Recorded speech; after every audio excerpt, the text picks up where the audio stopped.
All right, guys, welcome back to Nerf, Surf, and Turf. This is day 9, and trying to do an in-depth analysis here. But today's in-depth analysis is not going to be as lengthy as the others because not a lot has changed, frankly, since yesterday. So we have the same standoff here happening between the northern and southern cohorts of the New World. Not much has happened here. Of course, the South did take back his territory, and this entire Team C over here has kind of retreated back into a state of holding pattern. My understanding is they are operating somewhat as vassal states of this team up here, including Harcold and Papa Smitty. The big news today in this part of the world is Harcold did win the 5-finger punch of death, 5-finger punch of selfies. What in the world was that? I don't even know. And I'm the one that made it up. Basically, I'm trying to get some interesting challenges that will take time for people to move around and achieve, and something that will require effort so that only people who really give it their all will be able to achieve it. So this one was 5-finger death selfie. so sophisticated. So the idea being that they had to march 1 infantry to 5 separate countries and get on their territory, whether they want you to or not, and take a selfie. In other words, take a screenshot there so that I can see the territory. The rules were the territory could not be within your coalition, and the territory could not be, any 2 territories could not be within the same country. So surprisingly quick, we had an entry from Hertz up here. Unfortunately, one of Hertz's entries was a armored car, and it says very clearly in the details here, 1 infantry. So he almost had it. I thought he had it for a minute, and then I noticed the armored car. I was like, oh, dang. So he had 4. He was working on his 5th, and while he was working on his 5th, Hertz completed his, Hazeman completed his, but was talking to on the phone with his girlfriend. This was all put together later. So Hertz was 1 away and getting closer because he was then marching an infantry over to take the place of the car. Hazeman had just finished and was talking to his girlfriend when in comes Harcold X. Harcold X came in with a complete 5. I had to scan over them, make sure, went over each one of these individually, wrote down what country they were from, made sure that everything was legit and that those were actually on land, and sure enough, they were. So, I mean, it was down to the wire, folks. It was very, very close, and that's just the 3 I knew about. There's potentially other places on the map that were getting close that I just didn't know about. So, but I happen to know Hertz submitted those 5 and then was just getting that last one. And then Hazeman reached out later, or maybe I saw it in the chat or something that he had it, but he was talking to his girlfriend. It's like, don't you be talking to your girlfriend. Take care of business over here, son. So, anyway, congrats to Harcold X. Harcold won 3,000 of the resource of his choice. None of your business which one it was. 20,000 silver and this territory. This territory has, as I mentioned already, level 2 fort. And I thought that harbor would be built by the time somebody got all their men there. But turns out I probably should have made it more like 10. Well, or maybe like 7 or 8 countries. A little bit more challenging. But hey, it was still competitive. The next challenge will be even more difficult. The next challenge quest, at least on the newspaper, will involve this oil territory. So oil is super precious in this game. There's just not enough oil anywhere on this map. This is completing. The harbor is completing. By the time we start with the new quest and it is achieved, I will have, if not an entire railroad there, most of a railroad there. So someone will have the opportunity to inherit something that should be producing over 4,000 oil per day. So that should be really valuable for somebody to add that 4K per day. And it's actually going to be more than 4K when it's completed. So fun stuff. That's what's happening down here. Nothing much else has really changed down here in the Middle East, Northern Africa region. We seem to have come to a standstill here. Benaiah and his brother and Silver Star have kind of expanded. And I imagine now, because we're now into the 2nd day of building factories, I imagine that's what everybody's about the business of doing. I see a little factory plume right here. Speaking of that, everyone can build factories. Everyone should build factories, whether you're a Nerf, Surf, or Turf. So everybody should be building factories here. I imagine that's what most of the resources on the board are going to. And I imagine that's why maybe some of the aggression is calming down a little bit as people are concentrating on, hey, a new day is dawning soon. Once this first factory gets going, we are going to rock this. Now, I haven't said anything to anybody on the board, but it occurs to me that in this kind of game, if you had 3 players that had all been saving up, say, this is day 9, so say they'd saved up half their gold marks that they could have been using every day. So each one of them has, let's say, 4,000 gold marks. Between a team of 3, that's 1,200 gold marks. What can do the most damage early on? Well, I would argue cruisers. Now, it depends on where you are geographically. If you're in the middle of Europe, you need those cannon. But cruisers early would be devastating. So I kind of wonder, would it be worth your time to concentrate that 12,000 gold marks, all 3 players, 4,000 each, 12,000 gold marks on rushing, say, 2 factories. And then if you still have money left over, which I think you might, I wish I knew more about how much it costs to rush stuff. I should probably do my research. But I feel like you'd get done and still then be able to rush 2 cruisers with all 3 people concentrating, because you can rush stuff that is from your coalition mates. So I don't know if we'll see that or not, but I think it's possible for a cruiser or 2 to show up, a day or even 2 days before any other cruisers are on the map. I don't know if anybody's thinking like that, but there's some clever mofos in this group. And so we'll see. I suppose at this rate, there would be a cruiser. So this is a factory about to build here. We can start to peek at these and just see what's going on here. Okay, that's another factory very close to being built. We notice that Raya Force just keeps on sort of expanding around the map here, probably through trades, because it doesn't look like this was captured here with 83 morality here. Morality. So we do see a lot of factories building here. Here's a story I didn't want to miss. This is something we talked about last time, is that honestly, like, Romania has just kind of quietly taken over Greece. And Greece, I don't know what's going on with Greece, but Greece appears to be maybe coming down to the island to just turtle up. And so I don't know what's happening with Greece. Who is this in terms of player characters? Greece. Come on, Greece. Who are you? Who are you, buddy? The Angry Dodo, a player I do not know. I'm not familiar with that player. What I do know is that the player died and left, and did not really, I don't think, really put up much of a resistance here. Let's see if Romania is still at war with Greece. Romania is still at war with Greece. That means that we should be able to go over to the newspaper and find a recent newspaper article. Greece is light blue. Romania is that colorful flag. I always like to get a visual as I scan through the paper here. Let's go. Yeah, day 8 will be good. And just look for a battle report from those 2. Looking for that light blue. Where are you, son? Learn to comb through the newspaper. If you've not been combing through the newspaper, you need to start doing that.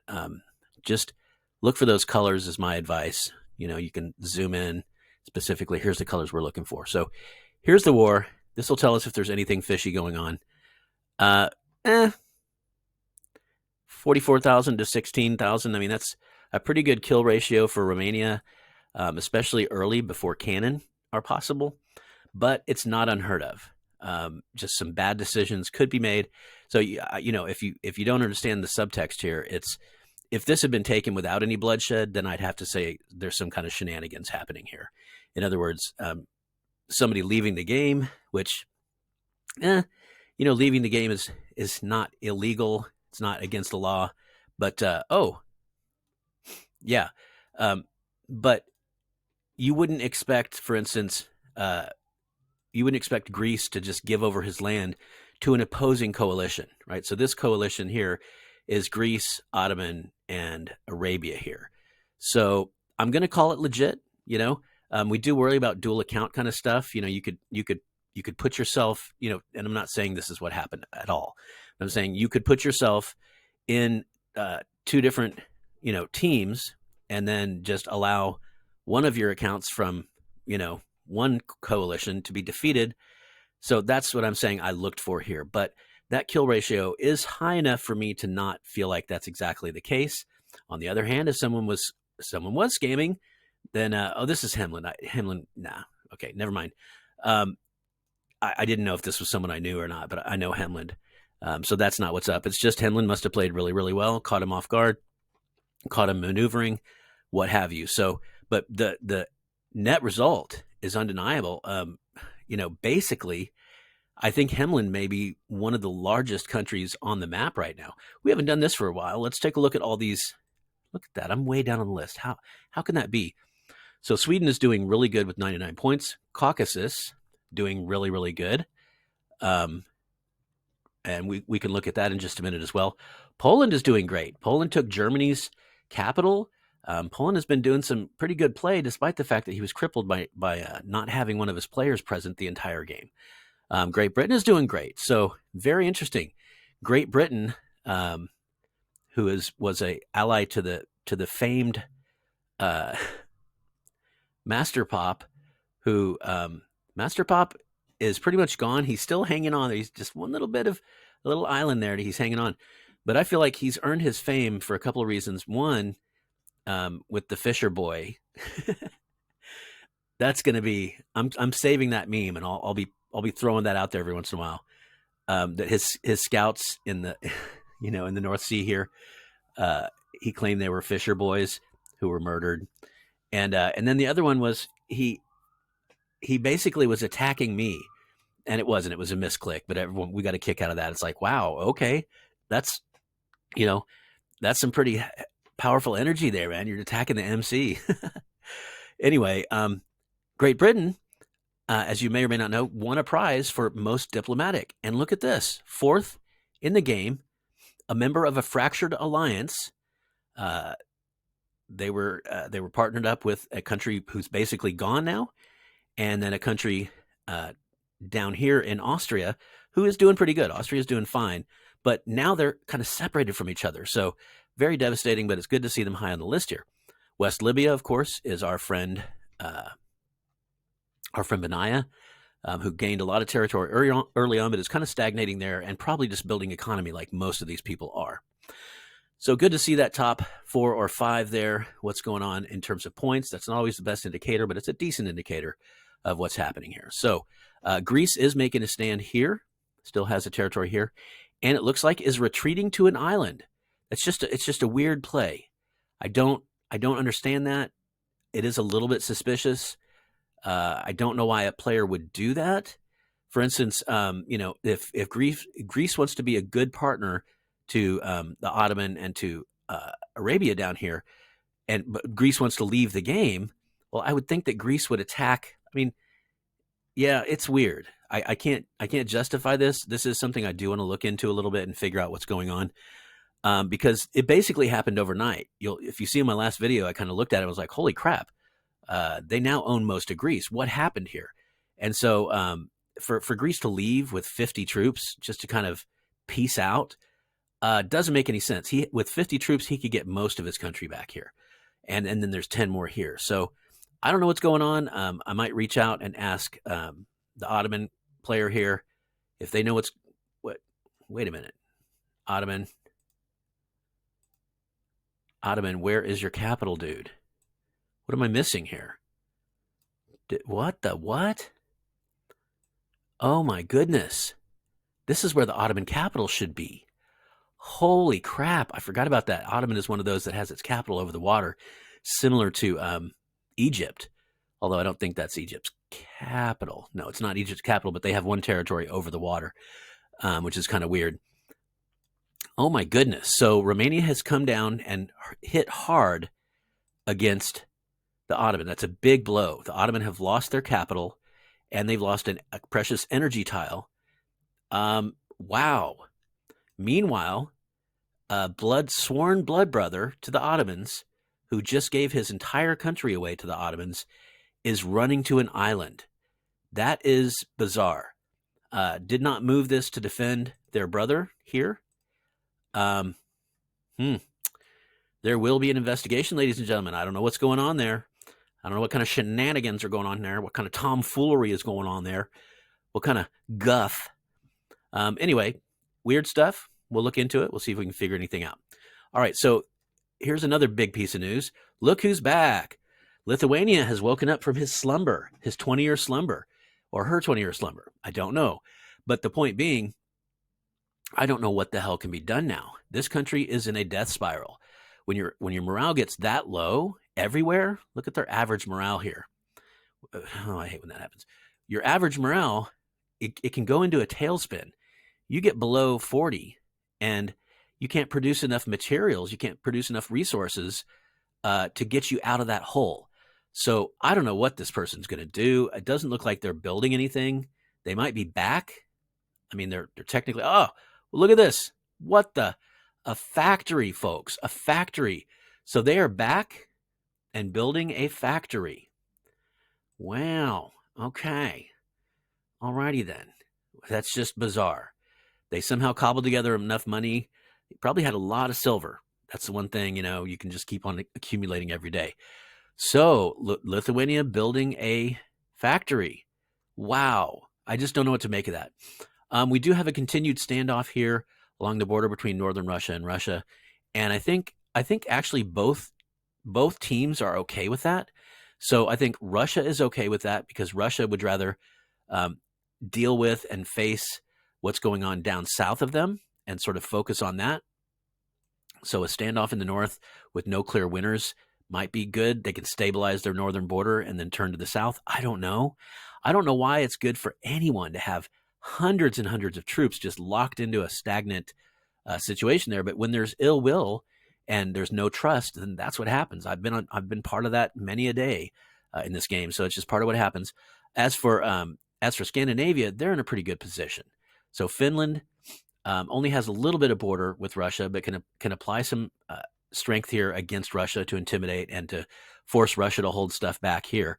But while at the same time, Finland also conquered a lot of stuff down here along with Sweden. So Sweden and Finland have done pretty well here in terms of capturing stuff in Central Europe here. So a lot of stuff went down there. And so this team is looking really good. There's just no question about it. Looking very, very good. Okay, that's about it, guys. Not much more to say. I believe I've covered everything I needed to cover. Some strange stuff is going down, but also some very interesting play. And by tomorrow, we will see factories finished up, and then we can enjoy clicking in and seeing what units are being built. That's going to be fun. And I think what I'll do is before I cast the in-depth video for day 10, I'm going to go ahead and go in and find the interesting units that I see being built so I can take you straight there and we can kind of look and see inside these factories what's going on in those secret labs. What kind of material are they developing? So that'll be a lot of fun. So check us out again mañana.